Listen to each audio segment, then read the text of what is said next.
PlayStation 5 geldi. Orijinal 2 tane joystick'i var. Discord cayan var. Yakında tez arada GTA 6 çıkadı. GTA 6'dan diskini koyup oynasanız ham boladı. İçinde kitabı var, 3 kabeli var, garantili talonu var. Qaysi magazinden alınğanı, netkəni. İçinde şu özləri bilen geldi. Hem özü var, 2 tane pultam orijinal işe tuttu. Bakası 5 milyon son. İçinde oyunları ile şu. PS 21 26 düzülgen şu. 26 düzülgen. Şu oyunlara doğrudan doğru girədi, işe tuttu. Çok gap yok. Sustainası PlayStation 5'te. Disko caya var. Tez arada GTA 6 çıkar. Disk koyup ham oynayıverəsə.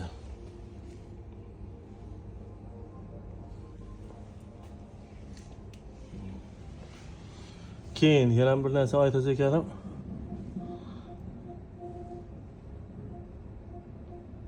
İnşedeki bu oyunlarını skaçet etip olsa boladı. Bazı internet ulan tuttu. İnternete ulasa boladı. Oyunları köp dedi. Mingle artık oynabadıydı. Kalağan oyununu skaçet etip alaverəsə dedi. İgesini açı boyunca. İnternete ulap netip verip koydu.